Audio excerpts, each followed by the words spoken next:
마태복음 4장 19절 나를 따르라. 그러면 내가 너희를 사람들을 낚는 어부로 만들 것이다. 그리스도를 섬기지 않으면 여러분은 그리스도를 얻을 수 없습니다. 그리스도를 영접하려는 사람은 그분의 모든 것을 받아들여야 합니다. 그리스도를 단순히 친구로서 여기는 것이 아니라 여러분의 주인으로 삼아야 합니다. 그리스도의 제자가 되고 싶다면 먼저 그분의 종이 되어야 합니다. 부디 이 진리를 거스르는 자가 없기를 바랍니다. 우리 주님을 섬기는 일은 이 땅에 살면서 가장 큰 기쁨이 될 뿐 아니라 천국에 가서도 우리가 즐겁게 감당해야 할 소명입니다. 요한계시록 22장 3절에서 4절 하나님의 종들이 그분을 섬길 것이며 그들이 하나님의 얼굴을 볼 것이다. 이 개념은 구원의 복음에도 포함되어 있습니다. 구원받는다는 것은 죄의 노예 상태에서 벗어나 하나님의 종으로서 자유의 기쁨을 누리게 된다는 것입니다. 그러므로 우리는 이렇게 기도할 수 있습니다. 오 주님, 주님은 너무도 영광스럽게 주님을 섬길 때 저희는 완전한 자유와 평온한 안식을 누립니다. 주님께서 저희에게 그렇게 말씀하셨고 이제 그 말씀대로 이루어졌습니다. 마태복음 11장 29절 나는 마음이 온유하고 겸손하니 내 멍에를 메고 내게 배우라. 그러면 너희 영혼이 안식을 얻으리라. 우리는 이 말씀이 진리임을 납니다. 섬김과 안식은 분리된 것이 아닙니다. 섬김 그 자체가 우리 영혼의 안식이 되기 때문입니다. 어떤 사람은 그리스도를 섬기는 삶을 살지 않으면 이 땅에서 온전한 안식을 누리지 못하기도 합니다. 천국에서 안식은 나태하거나 지루한 것이 아니라 지속해서 주님을 섬기는 고귀한 특권을 누리는 것으로 묘사됩니다. 그러므로 그리스도를 구세주로 삼고 싶은 사람은 누구든 기꺼이 그분을 섬겨야만 합니다. 우리는 섬김을 통해 구원받은 것이 아니라 주님을 섬기기 위해 구원받았습니다. 구원받은 시점부터 우리는 주님을 섬기며 살아야만 합니다. 우리가 그리스도의 종이 되기를 거부한다면 그것은 아직 구원을 받지 못했다는 뜻이며 여전히 자기를 섬기는 종이며 또한 사탄을 섬기는 종으로 남아있다는 뜻입니다. 거룩함은 구원의 또 다른 이름입니다. 아집의 권세와 탐욕의 지배와 사탄의 폭정에서 벗어나는 것이 바로 구원입니다. 구원받기를 원하는 사람은 자신이 구원받고 난 이후에 그리스도를 섬겨야 한다는 사실을 반드시 알아야 합니다. 진실로 구원받은 사람은 그리스도를 섬기는 것을 기뻐합니다. 그것이 그들의 마음과 생각이 새롭게 변화되었다는 증거입니다. 여러분은 그리스도를 섬기겠다고 마음먹었습니까? 원기왕성한 청년들은 그리스도를 섬기겠다고 하면서 나는 훌륭한 방식으로 그리스도를 섬기겠다. 학자가 되어 연설하는 기술을 배워 웅장한 연설로 주님의 이름을 영화롭게 할 것이다 라고 다짐합니다. 그런데 그것이 옳은 방법일까요? 그리스도를 섬기려면 차라리 주님께 여러분이 무엇을 하기 원하는지 물어보는 편이 낫지 않을까요? 여러분이 친구를 위해 친절을 베풀려 할 때는 먼저 그가 무엇을 가장 기뻐할지 알기를 원할 것입니다. 그렇지 않으면 여러분이 베푼 친절이 도움이 되기는커녕 오히려 상황을 더욱 악화시키는 결과를 가져올지도 모릅니다. 주님은 여러분이 그분을 섬기기 위해 학자나 웅변가가 되라고 요구하시지 않습니다. 물론 여러분은 직업으로서 학자나 웅변가가 될 수도 있습니다. 하지만 주님은 무엇보다 요한복음 12장 26절 누구든지 나를 섬기려면 나를 따르라라고 말씀하셨습니다. 예수님께서 종들에게 요구하시는 것은 다른 어떤 것보다 그분을 따르는 것입니다. 우리가 주님을 따를 때 주님께서 원하시는 방식으로 그분을 섬기는 것입니다. 많은 사람이 그리스도를 섬기기 위해 사다리 꼭대기까지 올라가려 합니다. 하지만 젊은 시절의 정상까지 한 번에 올라가기란 쉬운 일이 아닙니다. 그보다 그리스도를 따라 살며 비록 아무런 명예를 얻지 못하더라도 자신이 할 수 있는 한도에서 주님이 맡기신 작고 단순한 일에 최선을 다하는 것이 그리스도를 섬기는 더 좋은 방법입니다. 주님은 우리에게 누구든지 나를 섬기려면 나를 따르며 큰 일을 목표로 삼기보다는 내가 그때마다 그에게 맡겨준 일을 하라고 하십니다. 예레미야 선지자는 바룩에게 예레미야 45장 5절 내가 너를 위해 큰 일을 찾느냐? 그것을 찾지 마라 라고 했습니다. 저도 여러분에게 같은 말을 하겠습니다. 많은 재산을 소유하는 축복을 받은 어떤 사람은 이 재산이 더욱 많아질 때까지 저축했다가 나중에 가난한 자들을 위해 아파트를 짓고 선교사들을 위해 큰 돈을 헌금하고 그리스도의 이름이 선포되도록 큰 교회를 지어야지라고 생각할 수도 있습니다. 여러분에게 선행을 하지 말라고 할 수는 없지만 정말로 그리스도를 기쁘게 하고 싶다면 특정한 목표를 정해서 이루려는 것보다 더 추천하는 일이 있습니다. 그리스도를 따르십시오. 주님께서 누구든지 나를 섬기려면 나를 따르라라고 하신 말씀을 기억하십시오. 그저 주님의 뒤를 따라 걷고 그분의 발자취를 따르며 진정으로 그분의 제자가 되는 것이 주님의 뜻을 위해 어마어마한 돈을 기부하는 것보다 더 크게 주님을 기쁘게 하는 일입니다. 누구든지 나를 섬기려면 나를 따르라라는 것이야말로 우리의 사랑과 존경을 표하는 가장 좋은 증거라고 주님은 말씀하셨습니다. 주님은 우리에게 어린아이처럼 되어 그분께 배우라고 하셨습니다.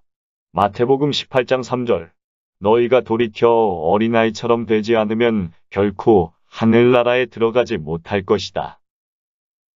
그리스도의 종이 되고 싶다면 어린아이처럼 그리스도께 나아가 그분 발치에 앉아 복음의 기초 원리에 대해 배우십시오.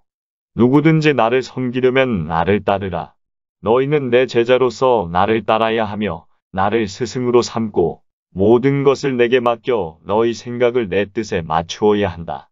이것이 우리 주님이 하시는 말씀이며 저는 여러분 모두가 특히 처음으로 그리스도인의 삶을 시작한 사람들이 이 말씀을 마음에 깊이 새겼으면 합니다.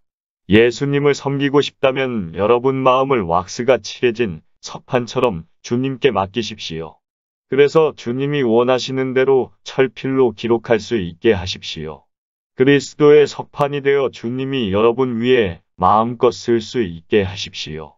그리스도의 편지지가 되어 주님이 사랑의 편지를 쓸 수 있게 하십시오. 이것이 그리스도를 섬기는 가장 훌륭한 방법입니다. 요한복음 2장 5절 그가 너희에게 무엇을 말하든 그대로 해라.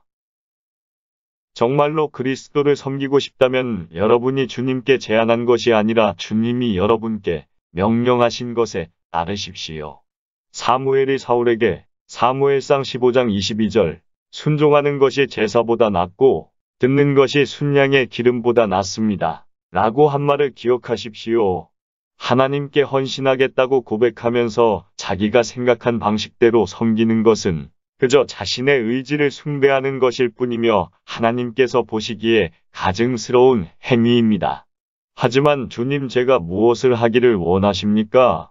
라고 여쭈며 그리스도의 모든 명령에 순종하려는 사람은 진정한 의미에서 섬김의 마음가짐을 지녔으며 하나님의 자녀로서 올바른 자세를 갖춘 것입니다. 누구든지 나를 섬기려면 나를 따르라. 내 부름에 즉시 응하며 내 뒤를 따라오며 내 곁에서 무엇이든 지시하는 대로 행하라. 이것은 사람들이 생각하는 것보다 삶을 더욱 단순하게 해줍니다.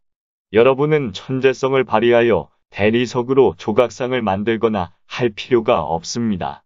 만일 그것이 우리에게 주어진 과업이라면 우리 중 대다수는 결코 그 일을 완수하지 못할 것입니다. 여러분이 할 일은 그저 그리스도께서 쓰신 편지를 있는 그대로 베껴 적기만 하면 됩니다. 어느 날 어떤 문서에 서명을 부탁받은 적이 있었는데 그 문서를 받아서 살펴보니 이미 서명이 끝마친 상태였습니다. 문서를 건네준 사람은 그저 그것을 다시 써주시면 됩니다라고 했습니다. 그때 저는 제가 썼던 것을 그대로 따라서 쓰기만 하면 됐습니다.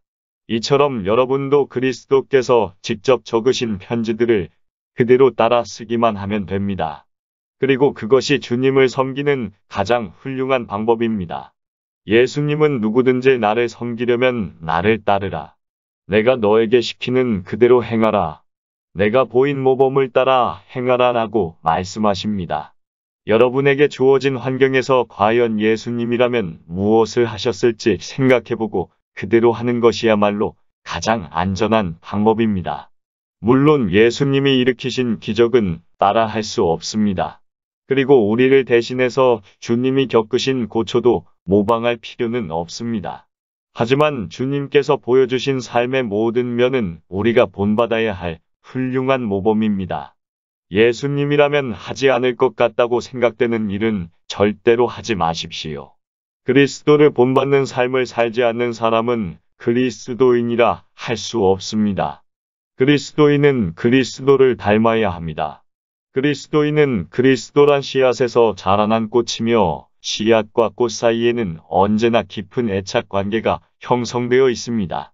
천상의 모범이신 예수님에게서 눈을 떼지 말고 언제나 모든 일에 그분을 본받도록 하십시오. 그리스도를 섬기고 싶다면 여러분의 삶을 최대한 그리스도의 삶에 가깝게 사십시오. 누구든지 나를 섬기려면 내 삶을 본받음으로써 나를 따르라. 예수님을 섬기기 위해 굳이 부모 형제를 떠나 먼 아프리카로 갈 필요는 없습니다. 자신의 사상이나 개념에 따른 이상을 실천에 옮기는 것은 그리스도를 섬기는 일이 아닙니다. 그리스도를 섬기고 싶다면 단순히 그리스도를 따르십시오.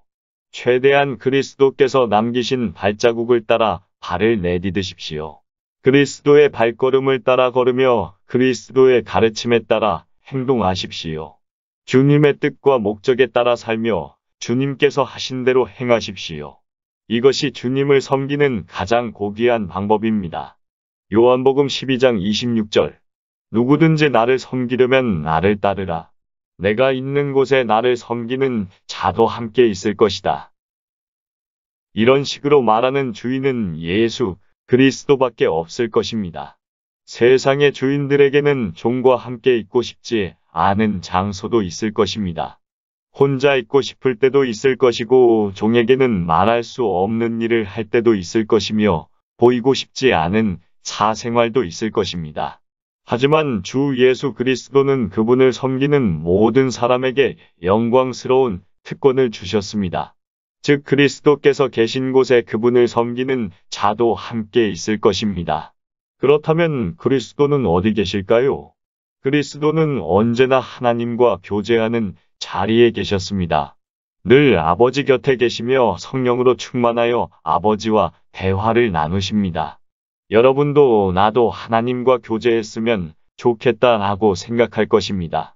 예수 그리스도를 따름으로써 그분을 섬기는 자들은 모두 그리스도를 통해 하나님과 교제할 수 있습니다. 하나님과 함께 걷고 싶다면 여러분은 우선 걸어야 합니다. 가만히 앉아 게으름을 피우는 사람은 결코 하나님과 함께 걸을 수 없습니다.